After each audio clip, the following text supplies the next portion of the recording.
I spent New Year's Eve on my couch in Seattle, recovering from a breakup that still felt unfinished. No plans, no countdown party, just takeout Thai food and a blanket. Around 10, my upstairs neighbor knocked. I barely knew him, just knocked in the hallway.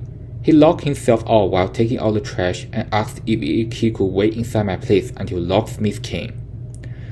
We watched whatever was on TV, talked about nothing important, jobs, weather, bad landlords. At midnight, the TV clock screamed, and we raised our glasses, mine water, his ginger ale. The locksmith showed up at 12:20. My neighbor thanked me, awkward but sincere. When the door closed, the apartment felt quiet again, but not empty. For the first time in weeks, I didn't feel like the year was ending at me.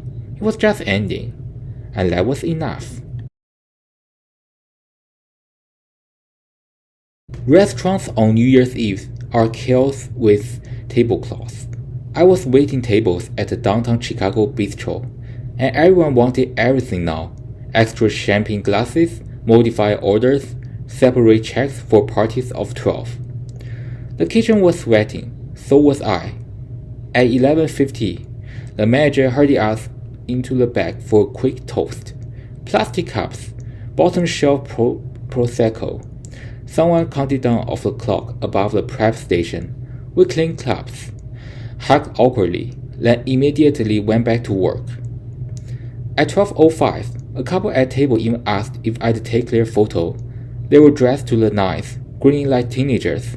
I snapped it, and the woman said, "Thanks for working tonight." That stuck with me. I didn't clock out until nearly 2, feet aching, smelling like garlic and wine. By walking home through quiet streets, confetti under my boots, I felt strangely content. Someone had to keep the lights on this year. It was me. I got off work at 8 and immediately regretted agreeing to drive 3 hours to my parents' house in Ontario. Border traffic on New Year's Eve is a gamble, and that night I lost.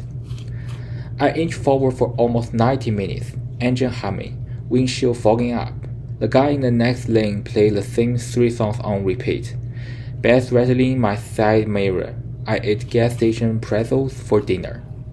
By the time I crossed, it was already 11:30. I called my mom on speaker. She kept apologizing, even though none of it was her fault. I pulled into her driveway at 11:58, ran inside without taking my coat off. My dad handed me a drink. We counted down together in the living room, the same room I watched 1,000 New Year's Eves as a kid. It wasn't flashy, but sitting there, slightly road-weary, surrounded by people who'd known me my whole life, I realized I never regret making that drive, even when it sucked. I almost didn't go. That's the truth. I spent the whole day cleaning my apartment, convincing myself that staying in was self-care and not avoidance. But my coworker Mark had been bugging me for weeks about his New Year's Eve party in his rented townhouse outside Denver. By the time I showed up, it was already loud. Shoes everywhere, someone's dog barking from a back bedroom. I don't know most of the people, and for the first hour, I just hovered near the kitchen island, nursing a cheap beer. Then the power went out. Not dramatically, just click, silence, and the collective groan. Phones came out, candles appeared. Someone found a portable speaker, and suddenly the party got better. People actually talked. We played cards by flashlight. I ended up on the floor with 3 strangers, laughing way harder than the jokes deserved. At midnight, we counted down off someone's phone. No ball, no broadcast delay, just 10 voices, off sync, yelling numbers. I kissed a woman I met 2 hours earlier, and it wasn't fireworks. It was awkward and real and warm. The power came back on at 12:17 a.m. Nobody cheered. We kinda wished it hadn't. I was supposed to be off by 7, home with a frozen pizza and a 6-pack, watching the ball drop alone like I had the last 2 years.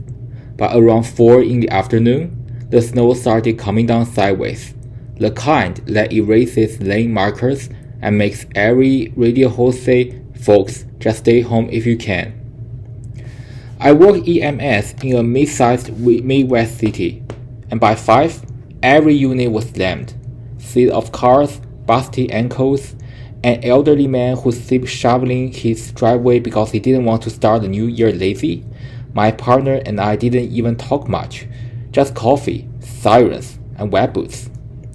Around 11:40 p.m., we finally parked behind the hospital, engine idling, snow piling up on the windshield. Dispatch was quiet for once. My phone buzzed with a text from my sister. "You alive?" I sent back a photo of the snow and a thumbs up. At midnight, the hospital across the street left off a few set fireworks, probably someone's leftover stash. We rolled down the window seats by the cold. No cheering crowds, no champagne, just a quiet city holding its breath. I didn't feel lonely, though. I felt oddly proud, like this was exactly where I was supposed to be when the year turned over.